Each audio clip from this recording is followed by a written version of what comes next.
228 run. T20 के अगर आप इतिहास में देखें तो भाई 228 काफी है। चैन की नींद सो जाओ दोस्त, क्योंकि 228 चेज नहीं होते हैं। लेकिन बैंगलोर 8 रन से चूकी। एक और हाई स्कोरिंग मुकाबला हमें इस आईपीएल में देखने को मिला और उसके बारे में बातचीत करेंगे हम on ESPN Cricinfo T20 time out with Wasim Jaffer. Wasim, thank you so much for joining us on the show. Wasim, सबसे पहले तो आपके हिसाब से कब बदला ये गेम? क्योंकि जब 15th ओवर में आउट हुए ग्लेन मैक्सवेल, अराउंड 66 और 67 run were still left to be made. You suppose उस टाइम पूरा का पूरा दारोमदार दिनेश कार्तिक पे था कि now you have to see off this chase. बिल्कुल, मुझे लगा कि वहां पर गेम चेंज हो गया। जहां पर फाफ डुप्लेसी आउट हुए, 159 फॉर 4 था मेरे ख्याल से, वो 14th ओवर था। और 6 ओवर में आपको 65-67 रन चाहिए थे। तो मुझे लगा कि ये गेम ऑब्वियसली आरसीबी का गेम था। लेकिन जो दिनेश कार्तिक ऑब्वियसली फिनिश नहीं कर पाए, और वो जो थोड़ी पावर हाउस की कमी ऐसा लगा कि महसूस हुई दिनेश कार्तिक के अलावा, चाहे वो शाहबाज अहमद हो या सुयश प्रभुदेसाई को उन्होंने यूज किया। तो जो टॉप ऑर्डर में जो पावर दिखता है, विराट कोहली चाहे फाफ हो या मैक्सवेल हो, वो कहीं ना कहीं अगर दिनेश कार्तिक ने मैच फिनिश नहीं किए तो आरसीबी के लिए ये दिक्कत है। तो मुझे लगता है वो फाफ डुप्लेसी का विकेट गिरना कहीं ना कहीं वो टर्निंग पॉइंट था आरसीबी के लिए। और फिर वसीम, वो 18वां ओवर पथिराना का 4 रन दिए और एक विकेट भी उसमें चटकाई। How good was that over match के सिचुएशन के हिसाब से? बिल्कुल बिल्कुल, बहुत बढ़िया ओवर था। ऑब्वियसली वेन पार्नेल ने शायद उनको कभी खेला नहीं होगा, वो पेस ऑफ करना, वो एक तो स्लिंगी सा एक्शन। और मैं थोड़ा सरप्राइज भी हो गया कि हसरंगा को उन्होंने यूज नहीं किया, क्योंकि हसरंगा थोड़ा से बेहतर माने जाते, even Harshal Patel for that matter. Last match में हर्षल पटेल को उन्होंने आगे भेजा था, और हर्षल पटेल थोड़ा as a pinch hitter batting भी करते हैं अपने स्टेट के लिए भी, और माने जाते हैं बड़े छक्के लगाने के लिए। तो मैं थोड़ा सरप्राइज था वो choice as Wayne Parnell. But again वो 4 रन का ओवर, और उसके बाद में बिल्कुल बाउंड्रीज जैसे एक तरह से खत्म हो गया आना, और वहीं पर गेम सेट मैच हो गया आरसीबी का। हालांकि सीएसके के पास वो एक्सपीरियंस नहीं था बॉलिंग में। आप उनके तीनों ही गेंदबाज देखो, चाहे वो आकाश सिंह हो या तुषार देशपांडे, इवन पथिराना अपना दूसरा तीसरा मैच खेल रहे हैं, तो बहुत इनएक्सपीरियंस बॉलिंग अटैक था। बट उसके अलावा उसके बावजूद आरसीबी गेम फिनिश नहीं कर पाए। तो कहीं ना कहीं आरसीबी, मुझे लगा कि it was their game to lose rather than CSK winning it. बिल्कुल वसीम, क्योंकि ये जो गेंदबाजी है चेन्नई की, इस गेंदबाजी के साथ घर से बाहर जाके विपक्षी टीम को उन्हीं के घर पे मात देना, चाहे आप 228 डिफेंड कर रहे हो, these are priceless 2 points. Absolutely. और उसके अलावा फील्डिंग में भी बड़े लैप्सेस हुए। महेंद्र सिंह धोनी ने वो फाफ डुप्लेसी का कैच छोड़ दिया। अगर वो कैच पकड़ लेते, इवन दिनेश कार्तिक का वो इंपॉर्टेंट स्टेज में कैच छूट गया, तो अगर वो पकड़ लेते तो कहीं ना कहीं आरसीबी बहुत आराम से ये मैच हार जाती। उसके बावजूद सीएसके आकर ये मैच जीता। अपने बाहर जाकर, होम से अवे में जाकर जीतना एक बड़ी उपलब्धि है, और खास करके इस बॉलिंग अटैक से। और वो जानते हैं कि उनको हर ऑपोजिशन को आउट बैट करना होगा। वो 20-30 रन बनाने होंगे।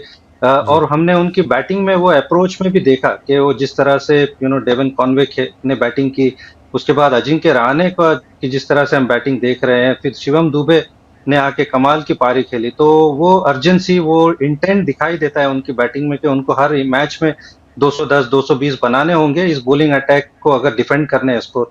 तो बिल्कुल ऑपोजिशन को आउट बैट कर रहे हैं वो एक तरह से। तो वसीम, आप बड़ी करीबी से इस लीग के साथ एसोसिएटेड हो, आप बड़ी करीबी से इस लीग को देख रहे हो। वसीम, ये जो स्विच है, एक टाइम पे ये स्विच था 180, 190, 200, तो मतलब ऐसा लगा जी बहुत बन गए। ये स्विच टू 220, 230 इस सीजन ही हुआ है, या आपको कहीं ना कहीं आसार in the buildup to this season या लास्ट सीजन से दिख रहा था? नहीं, मुझे इस सीजन से दिखाई दे रहा है, क्योंकि जो पावर प्ले के स्कोर्स भी हैं, अगर देखें अर्जुन, तो ऑलमोस्ट 70-80 रन हमने देखे हैं पावर प्ले में, जो इससे पहले कभी नहीं दिखाई दिए। कि एंड ऑफ 6 ओवर में 80 रन भी बने, 70 बने, 60 तो लगातार बनते चले जा रहे हैं। तो कहीं ना कहीं इस सीजन में मुझे लग रहा है कि वो थोड़ा सा पाथ ब्रेक हुआ है।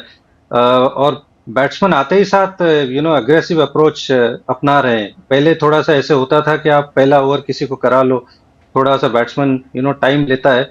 But this year has been totally opposite.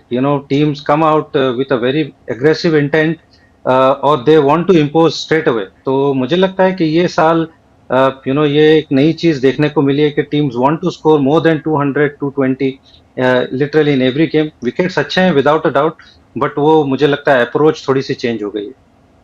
तो वसीम, क्योंकि आपने भी अभी बोला विकेट्स अच्छे हैं, पर अच्छे हैं बल्लेबाज के लिए, आपके हिसाब से एक अच्छा विकेट क्या है sir? Is a good wicket जो थोड़ा बैलेंस्ड है, जहां पे गेंदबाज भी गेम में है, या यहाँ पे बॉल अच्छी तरह बल्ले पे आ रही है और वो विकेट उस 40 ओवर के लिए मेंटेन्ड है, इन अ सेंस कंसिस्टेंट है, and that is a good wicket? I think wicket तो अच्छे होने चाहिए without a doubt. You can't say, क्योंकि 40 ओवर के मैच में बहुत ज्यादा विकेट चेंज नहीं होता है। तो आई वोंट से कि विकेट तो थोड़े से फेवर करने चाहिए बैट्समैन को। आई वुड से 70-30 और मे बी 65-35, बट जो बाउंड्रीज है, बाउंड्रीज के जो डायमेंशन है, that makes it hard for the bowlers. 60-65 की boundaries, you have seen Chinna Swami is a nightmare मेरे हिसाब से तो बॉलर्स के लिए, क्योंकि ऑलमोस्ट मिस हिट आपके छक्के चले जाते हैं। जी। तो आई फील द अगर बाउंड्रीज थोड़े से बड़े हों, अगर वो 72-75 यार्ड हों, तो एटलीस्ट बॉलर्स को कुछ तो होप्स है। बिकॉज विकेट भी इतने अच्छे हैं, बाउंड्रीज भी छोटे हैं, तो बॉलर्स को जीतने के लिए कुछ नहीं है। तो I do really feel for the bowlers. आखिरी सवाल वसीम, जब इतने सारे रन पड़ रहे होते हैं और कंडीशंस आपके विपरीत होते हैं, बाउंड्री रोप्स भी अंदर होते हैं, तो गेंदबाज के पास सहारा किस चीज का है? बस ऊपर दे के भगवान का नाम याद रखे, या कुछ है उस आर्सेनल में? देखिए, इसमें मार्जिन ऑफ एरर अर्जुन बहुत कम है, इसमें कोई शक नहीं है। आप अगर थोड़ी सी भी लाइन लेंथ आपकी चूक गई, और सामने अगर विराट कोहली, फाफ डुप्लेसी या फिर डेविन कॉनवे जैसे बल्लेबाज हैं, तो आपको चौका या छक्का ही लगना है। तो मार्जिन ऑफ एरर बहुत कम हो जाते हैं जब आप इतनी अच्छी पिच पर खेल रहे हो, इतनी छोटी बाउंड्रीज हो। तो यू जस्ट होप कि यू एग्जीक्यूट वो सारे बॉल्स बहुत अच्छे से एग्जीक्यूट कर सको, जो कि बहुत मुश्किल है, क्योंकि ड्यू भी पड़ती है, बॉल हाथ से स्लिप होता है, प्लस प्रेशर होता है। 40-50 हजार पब्लिक के सामने आप खेल रहे हो इतने शोर में। तो मार्जिन ऑफ एरर मुझे लगता है कि बॉलर्स के लिए बहुत अगेंस्ट में है, और यही चैलेंज होता है कि यहाँ पर आपका टेम्परामेंट पता चलता है।